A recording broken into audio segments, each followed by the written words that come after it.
첫 번째 결정적 장면 보시죠. 파리로 평화해방 1주년 기념 행사의 하나로 8월 16일 오후에 서울운동장에서 조미대항 야구 경기가 화려하게 벌어졌습니다. 우와, 조미대항? 먼저 하지중장의 축사와 시구식이 있은 후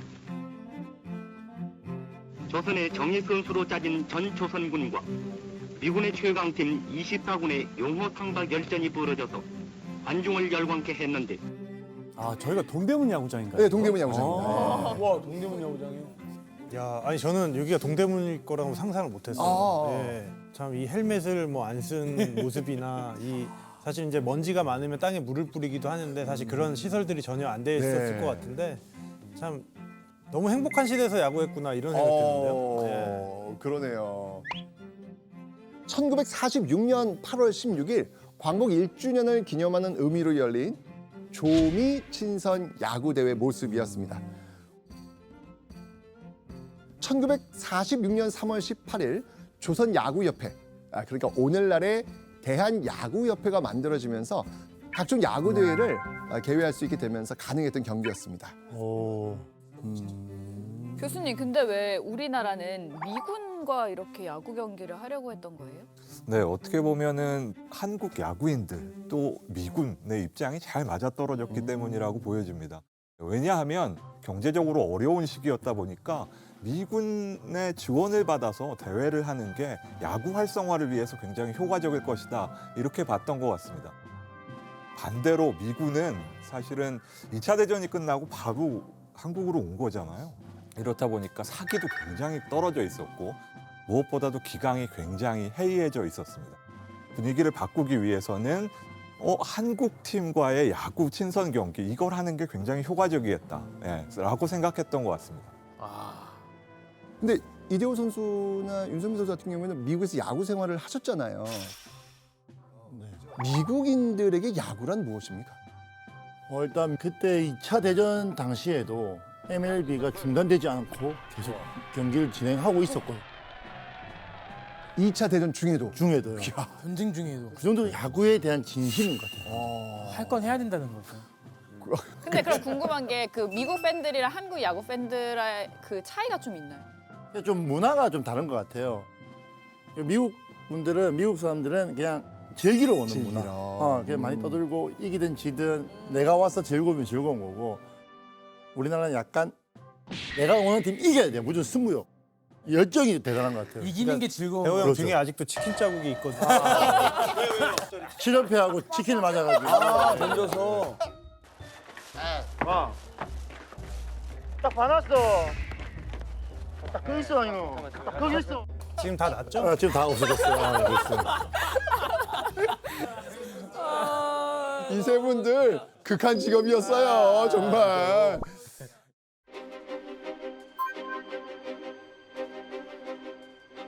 사실 전력에서는 우리나라가 미군을 절대 이길 수 없는 상황이었지 않습니까? 심지어 미군은요, 우리 대표팀이 1점도 내지 못할 것이다라고 장담하기까지 했습니다. 바로 이때 미 24군단을 이끌던 정훈 장교, 잉거프리센 소령이요, 한국과의 이 친선 경기를 앞두고 특별한 약속을 합니다. 여기서 문제 내보겠습니다. 미국과의 친선 경기 당시 미국이 한 약속은 무엇일까요? 정답. 1점이라도 낸다면 야구장을 지어주겠다. 야구장을 지어주겠다. 오다. 초콜릿을 100박스를 주겠다. 뭔가 방향성은 좋지만 오다. 정답. 네, 저도 뭐 1점이라도 낸다면 네. 장비라든지 식사를 주겠다. 같은 생각. 다 둘 중에 하나 해야 되는 거 골라야지, 아니에요? 하나만. 장비랑 식사잖아요. 모든 장비를 지원해 주겠다. 장비여 식사예요? 이대호 선수 정답. 이야. 나도. 정확한 답은요. 미군을 상대로 점수를 내면 1점당 야구공 10타스.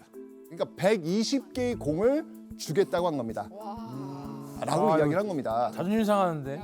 아니. 왜냐면 당시 야구공 한 개의 가격이요. 대략 250원이에요. 야구공 15쓰면 당시 돈으로 3만 원 정도 되는 굉장히 큰 돈이었습니다. 와, 그 당시에. 1946년 7월경 서울의 중급 주택 가격이 대략 13,000원이에요. 중급 주택 가격이 13,000원이라고. 그러니까 중급 주택을 2채 살 수 있는 돈을 주겠다라고 한 겁니다. 아니 근데 야구 진짜 고급 스포츠 아니에요? 그러니까요. 자, 그렇다면 미국 군인과의 친선 경기에서 우리나라는 점수를 낼 수 있었을까요, 나단? 아, 근데 1점 내지 않았을까요? 1점. 그러니까 야구 수준 차이는 사실 뭐 완전 성인하고 뭐 초등학생도 안 됐을 것 같아요. 맞아. 예. 맞아. 결과는 패배했습니다. 네, 패배했습니다. 1점이었요? 1점도 안 되고요? 그게 궁금한데요, 진짜? 점수는 냈습니다. 몇 점이요? 몇 점이요? 이게 엎치락 뒤치락 추격전을 벌인 끝에 무려 3점을 얻어내면서 4대3 한 점 차로 져요. 근데 1점이라도 내면 아까 그거 주는 거 아니에요? 그러니까요. 그래서 약속대로 30다스 무려 360개의 공을 받게 됩니다. 이때 받은 야구공 덕분에 우리나라 야구 역사가 완전히 뒤바뀝니다. 1946년 최초의 학생 야구 제전인 청룡기 대회가 열려요. 청룡기 아시죠? 청룡기 네, 지금 너무 유명한 있어요. 그죠? 청룡이 알죠. 청룡기 대회를 준비했던 자유신문이 이 대회를 앞두고 경비 마련을 위해서 은행에서 대출을 받아야 되는 상황이었거든요. 그렇다면 이때 은행이 요구한 담보는 과연 무엇일까요? 야구공을 또 받은 거. 맞아요. 바로 야구공 30다스. 아, 다. 야구공이 그 정도로 아, 그러니까요. 그러니까 미군에게 점수를 내서 받게 된 이 공이 만약 없었다? 그러면 이거 어쩌면 청룡기 대회를 열지 못했을 수도 있었던 겁니다. 귀하네.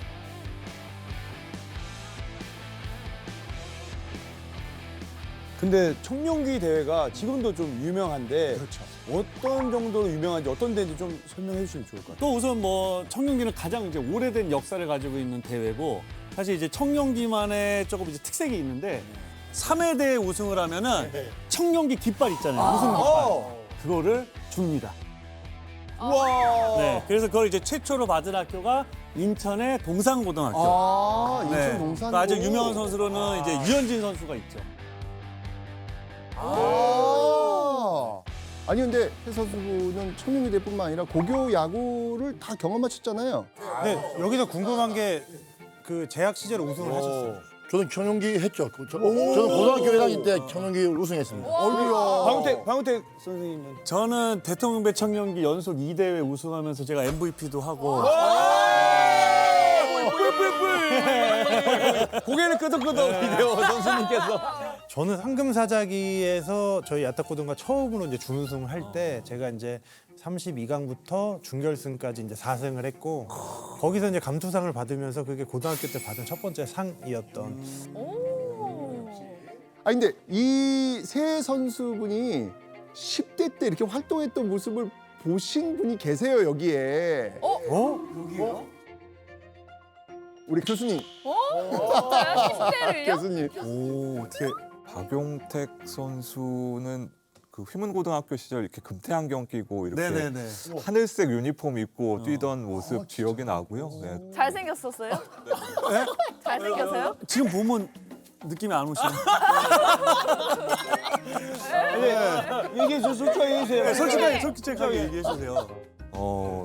엄청나게 유명했는데요. 이게 또 어떤 의미냐 하면은 저는 처음 보고 야구 선수야 모델이야라고 생각할 정도로 사진을 봐야지. 사진 없어요? 사진을 봐야지. 엄마가 다 버리신 거 같아요.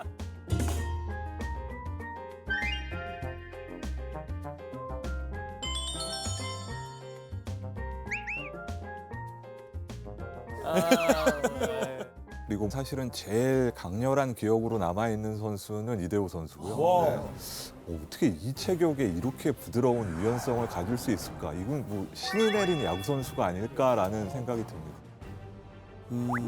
아니 그 이대호 선수가 지금의 중고등학생들한테 이렇게 코칭해주면서 조언해주는 영상이 되게 유명해요. 더 붙여서 더 센터 쪽으로. 그렇게 치면 안 된다니까. 더 낮게. 이경호 선수도 200개 돌렸는데 너희는 뭐 믿고 스윙을 하나도 안 하노? 오늘 좀 실망했다. 그 말에 힘이 실리는 게 아마 10대 때부터 본인이 해온 노력이 있기 때문인 것 같아요. 맞아요. 근데 윤성민 선수 10대는 왜 얘기를 안 돼요? 윤성민 선수가 고등학교 시절에 이 최전성기를 맞이했을 때 제가 유학 중이었는데 하필 유학을 그러니까요.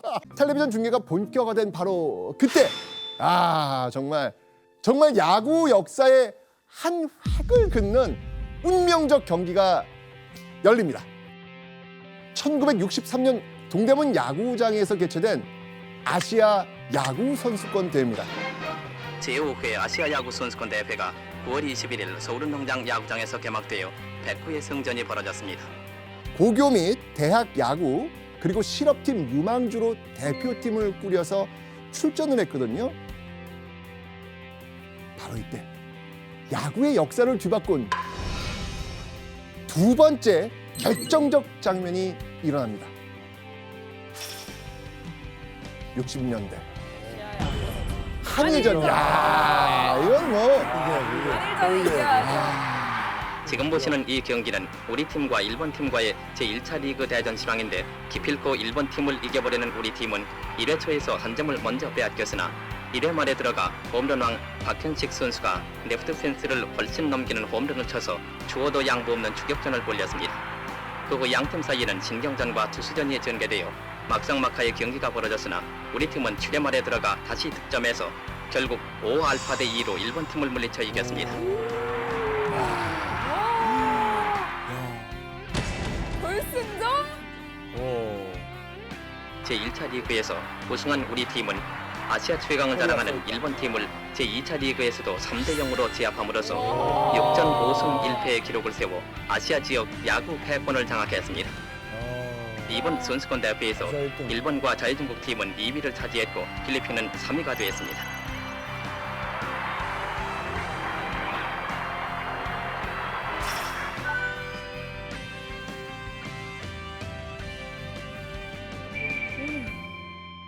나 지금 약간 소름 돋았어. 광복 이후 한국 선수들은요 일본과의 경기에서는 정말 야구뿐만이 아니라 어떤 경기에서는 정말 이를 악물고 경기를 펼쳐왔거든요. 근데 특히 아시아 야구 강국이었던 일본을 꺾는다? 이거 정말 쉬운 일이 아니었습니다. 선수 입장에서 한일전에 임하는 각오 남다를 것 같아요. 저도 이제 한일전에 출전을 한 5경기 정도 했었고 이기기도 하고 지기도 했지만 사실 한일전만큼은 좀 각오가 남달라요. 뭔가 피가 좀 많이 끓는 그런 느낌이 있고 진짜 그렇구나. 어쨌든 일본이 우리나라보다 강한 건 사실이에요. 그런 걸 알면서도 정말 한 발짝도 물러서기 싫은 그런 경기가 한일전이 아닐까라고 생각합니다. 교수님, 그럼 이전까지 일본과 우리나라의 그 전적이 어떻게 돼요? 그 경기? 네, 광복 이후부터 1962년까지 한국 야구는 일본 팀을 단 한 번도 이겨보지 못했습니다. 7번 경기를 해서 모두 졌는데요. 한국 야구가 일본 야구를 이긴다는 거는 어떻게 보면 굉장히 정말 국민이 애타게 기다리는 염원과 다름없는 이런 상황이었기 때문에 선수들의 마음가짐 이거는 굉장히 남달랐을 것 같습니다. 실제로 당시 야구 전문가들 역시 오랜 야구 역사를 가진 일본의 우승을 당연히 점쳤습니다.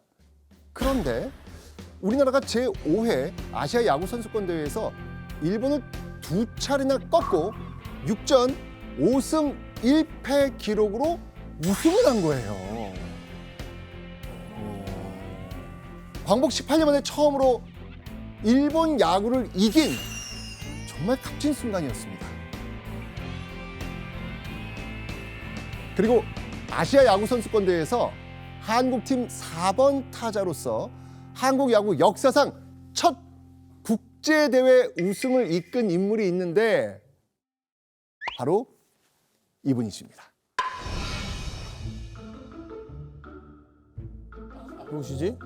우와, 미나리. 누굴 것 같아요? 딱 느낌 있잖아. 딱 있어요. 딱 느낌 있죠? 알 것 같아. 저 우리 박 선수가 한번 그러면 느낌 그거 한번 얘기 좀 해주시죠. 우선 코끼리 감독님 혹시 아세요? 코끼리 감독님 조나단 씨. 코끼리 감독님. 이걸 알면 야구 안다 진짜. 네. 야, 진짜 그럼 어마어마한 분이시죠. 누구예요? 와, 정말. 코끼리 코 말고. 아니에요? 그러니까 한국 야구의 역사고 사실 뭐 감독을 얘기할 때 가장 먼저 떠올릴 수 있는 김웅용 감독님이시죠.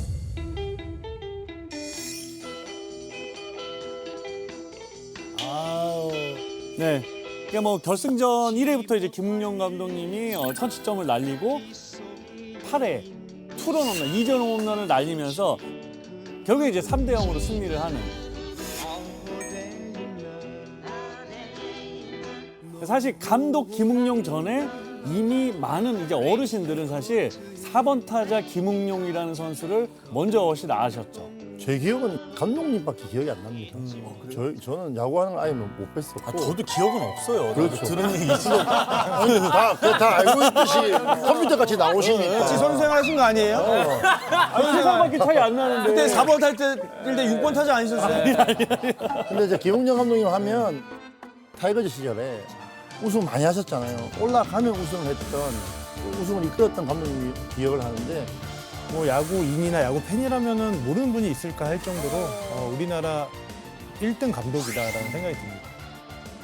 사실 TV에서 성대모사를 엄청 많이 하셨어요. 맞아요. 오, 했었고 뭐 이렇게 이게 지금은 안 하지만 그 당시에 진짜 하셔가지고 그죠? 맞아. 그래서 기억이 날 정도로 정말 감독님으로 유명하신데 선수로까지 이렇게 유명한지 몰랐어요. 그죠. 네. 그래서 윤보선 대통령 재임 당시 국가재건 최고회의 의장이었던 박정희가 한국팀의 우승을 확정지었던 이 김웅용 소속 팀에 황소 한 마리를 보내주기로 약속을 해요. 장소 또 이때 박정희 의장이요. 원하는 거 다 들어주겠다라고 하면서 대한야구협회도요. 아주 큰 선물을 주겠다고 약속을 합니다. 이때 설치된 조명탑.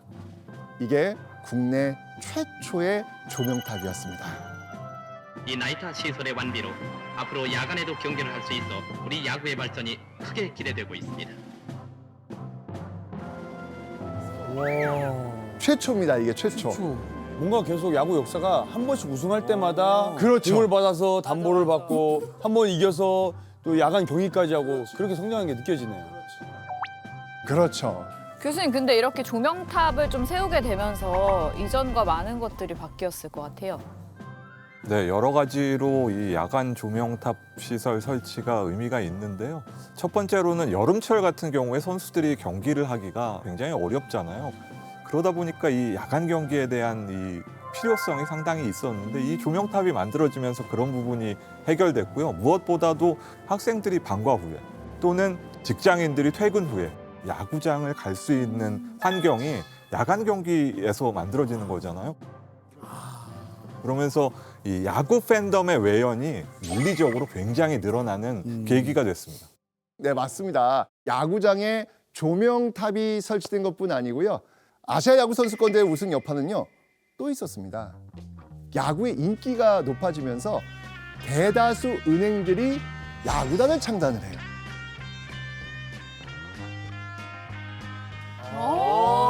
그러니까 실업 야구의 인기까지 함께 올라간 거예요.